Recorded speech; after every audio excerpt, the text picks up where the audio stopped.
So ఇది disaster president Mahesh Kumar గురించి ఒక్కొక్క అంశం బిగ్ టీవీ ఇప్పటి నుంచి ప్రతి బులెటిన్లో మీకు చూపించబోతోంది.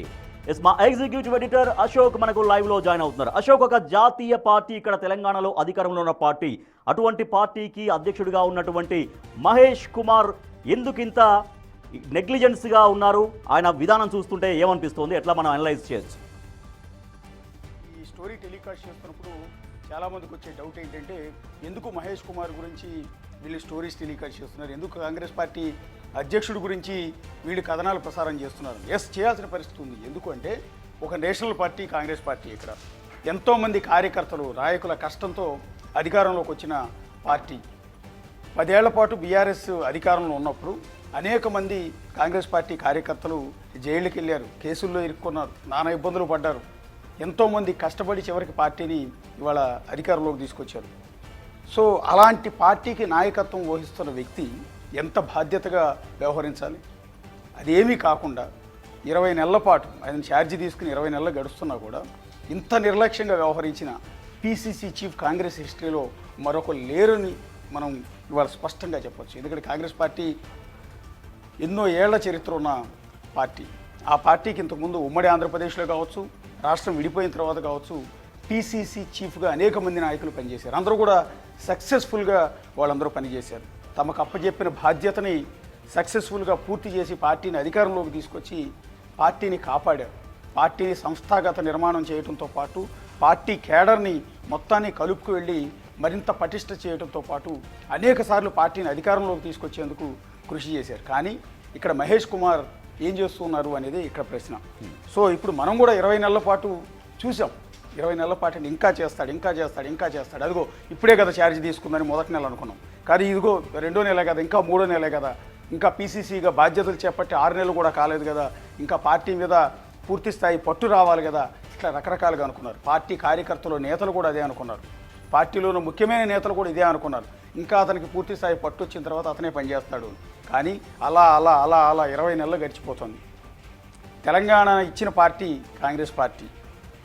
తెలంగాణ ఇచ్చినప్పటికీ కూడా తెలంగాణ ఏర్పడిన తర్వాత మొదటి 10 ఏళ్ల పాటు అదే తెలంగాణ రాష్ట్రంలో, తాము ఇచ్చిన రాష్ట్రంలో అధికారంలోకి రాలేకపోయింది. కానీ మళ్ళీ 2023 ఎన్నికల నాటికి అనేక మంది కార్యకర్తలు, నాయకులు తమ కష్టంతో పార్టీని అధికారంలోకి తీసుకొచ్చారు. అలా తీసుకొచ్చిన తర్వాత పీసీసీ చీఫ్గా బాధ్యతలు చేపట్టిన ఈ మహేష్ కుమార్ ఒక విధంగా చెప్పాలంటే కాంగ్రెస్ పార్టీ సముద్రంలో నడుస్తున్న షిప్కి కెప్టెన్ లాంటి వ్యక్తి. అలాంటి కెప్టెన్ లాంటి వ్యక్తి స్టీరింగ్ వదిలేసి పక్కన కూర్చుంటే ఏమవుతుందో షిప్ పరిస్థితి? ఇక్కడ మనం ఆలోచించేది, వాళ్ళ మహేష్ కుమార్ని ప్రశ్నించేది కూడా అది. ఓన్లీ కాంగ్రెస్ పార్టీ చీఫ్ గురించి మాత్రమే మీరు ఎందుకు మాట్లాడుతున్నారు అని చేసి అన్ని పార్టీల చీఫ్ల గురించి కూడా మాట్లాడుకున్నాం. మొట్టమొదటి అధికారంలో ఉన్న పార్టీ కాబట్టి కాంగ్రెస్ పార్టీ చీఫ్ గురించి, కాంగ్రెస్ పార్టీ కెప్టెన్ గురించి మనం ఇవాళ మొదలుపెట్టాం. సో మహేష్ కుమార్ ఫెయిల్యూర్స్ గురించి వాళ్ళ డే అంతా కూడా డిస్కస్ చేద్దాం. ఎక్కడెక్కడ ఫెయిల్ అయ్యారు, ఇది మనం అంటున్న మాట కాదు, అనేక వేల మంది కాంగ్రెస్ పార్టీ కార్యకర్తలు అంటున్న మాట. ఎందుకంటే కెప్టెన్గా బాధ్యతలు చేపట్టిన వ్యక్తి ఎంటైర్ టీంని ముందుని నడిపించాలి, అందరితో కలుపుకోలుగా వెళ్ళాలి, ఎలా విజయం కోసం మనందరం కూడా ఎలా కలిసి కష్టపడాలి, వ్యూహాలు ఏ విధంగా అమలు చేయాలి, ఇవన్నీ డిస్కస్ చేయాలి. కానీ మహేష్ కుమార్లో ఉన్న గొప్పతనం ఏంటంటే ఏ ఒక్క నాయకుడిని కలవడు, ఏ కార్యకర్తని దగ్గర తీసుకోడు, ఏ పోస్టులు ఇవ్వడు, వాళ్ళని ఎంకరేజ్ చేయడు. ఇలాంటప్పుడు ఇంతమంది కష్టంతో 2023లో అధికారంలోకి వచ్చిన కాంగ్రెస్ పార్టీ 2029లో మళ్ళీ తిరిగి అధికారంలోకి వచ్చే అవకాశం ఉంటుందా? అంటే ఇలాంటి డిజాస్టర్ ప్రెసిడెంట్ ఆధ్వర్యంలో నడుస్తున్న ఈ కాంగ్రెస్ పార్టీ మరొకసారి అధికారంలోకి రాదేమోనన్న భయం ఆ పార్టీ కార్యకర్తల, నేతలందరిలో కూడా ఏర్పడింది. వాళ్ళందరూ బిగ్ టీవీ ముందుకు వచ్చి తమ ఆవేదనని చెప్పుకున్నారు.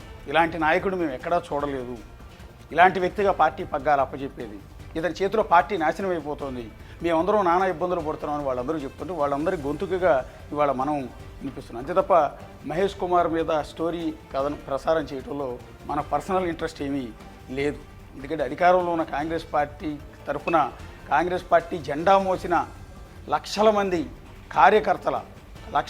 కార్యకర్తల గొంతుగా ఇవాళ మనం ఇదంతా కూడా వినిపిస్తూ ఉన్నాం. ఒక్కొక్క ఫెయిల్యూర్ గురించి ప్రతి బులెటిన్లో కూడా డిస్కస్ చేసుకుంటూ వెళ్దాం. టోటల్గా డిజాస్టర్ ప్రెసిడెంట్గా మహేష్ కుమార్ ఎలా అయ్యాడు, ఎలా మారాడు అనేది, కార్యకర్తలకు పదవులు ఇవ్వటం ద్వారా పార్టీ పదవులు ఇవ్వటున్నారు, వాళ్ళని ఎంకరేజ్ చేయటం, ఎక్కడికక్కడ జిల్లా స్థాయిలో, మండల స్థాయిలో, గ్రామ స్థాయిలో పార్టీని మరింత స్ట్రెంగ్తెన్ చేసుకుంటూ ముందుకెళ్లాల్సిన బాధ్యత ఎప్పుడైనా సరే పార్టీని నడిపించే పీసీసీ చీఫ్ మీద ఉంటుంది. కానీ అలాంటి పదవులన్నీ కూడా ఎందుకో తెలియదు తీసుకొచ్చి పక్కన దాచిపెట్టుకుంటారు. ఆ పదవులు ఎవరికి కూడా ఎవరు. మరి అదేంటి మరి అర్థం కావట్లేదు. ఆల్రెడీ పార్టీ అధికారంలోకి వచ్చి 2.5 ఏళ్ళు దాటిపోయింది. మా ఇంటి ఇంకో 2.5 ఏళ్ళు మాత్రమే అధికారంలో ఉంటుంది. మళ్ళీ ఎన్నికలు వచ్చేస్తాయి. త్వరలో లోకల్ బాడీ ఎన్నికలు రాబోతున్నాయి. సో పక్కనున్న పార్టీలు, ఆ పార్టీలు నడిపిస్తున్న వ్యక్తులు ఏ విధంగా పార్టీని ముందుకు నడిపిస్తూ ఉన్నారు, కార్యకర్తలను ఎంకరేజ్ చేసుకున్నారు, కార్యకర్తల కష్టం వస్తే ఆదుకుంటూ ఉన్నారు. కానీ కాంగ్రెస్ పార్టీలో మాత్రం ఎందుకు జరుగుతోంది? సో ఇంతకుముందు ఏ పీసీసీ చీఫ్ మీద కూడా మనం ఎప్పుడు ఇలాంటి స్టోరీస్ టెలికాస్ట్ చేయలేదు. మనమే కాదు, ఏ మీడియా కూడా టెలికాస్ట్ చేయలేదు. ఇప్పుడు మొట్టమొదటిసారి ఈ మహేష్ కుమార్ ఫెయిల్యూర్ మేనేజ్మెంట్ మీద, ఈ డిజాస్టర్ ప్రెసిడెన్సీ మీద మనం ఈ కథనాలు ఎందుకు టెలికాస్ట్ చేయాల్సి వస్తుందంటే వాళ్ళందరి ఆవేదన వినిపించేందుకు భాగంగానే ఇవాళ ఈ స్టోరీస్ సిరీస్గా మనం టెలికాస్ట్ చేస్తున్నాం. రాజేష్.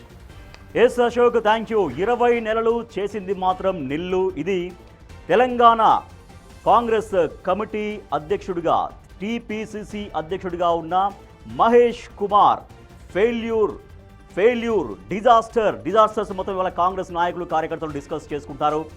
ఒక డిజాస్టర్ ప్రెసిడెంట్గా ఇవాళ వాళ్ళ అందరి మధ్య నిలుచున్నాడు PCC chief Mahesh Kumar. So Mahesh Kumar failure stories, disaster stories అన్నీ కూడా ఇప్పుడు సిరీస్గా ఇప్పటి నుంచి ప్రతి బులెటిన్లో బిగ్ టీవీ మీ ముందుకు తీసుకొస్తోంది. కాబట్టి ఎక్కడ ఏ బులెటిన్ కూడా మిస్ కాకుండా చూడండి. టీపీసీసీ అధ్యక్షుడు మహేష్ కుమార్ డిజాస్టర్ స్టోరీ ఏంటి, ఫెయిల్యూర్ స్టోరీ ఏంటి, కాంగ్రెస్ పార్టీ నాయకుల్ని, కార్యకర్తల్ని ఎందుకు విస్మరించారు, ఎలా విస్మరించారు అనేది సిరీస్గా ప్రతి బులెటిన్లో స్టోరీస్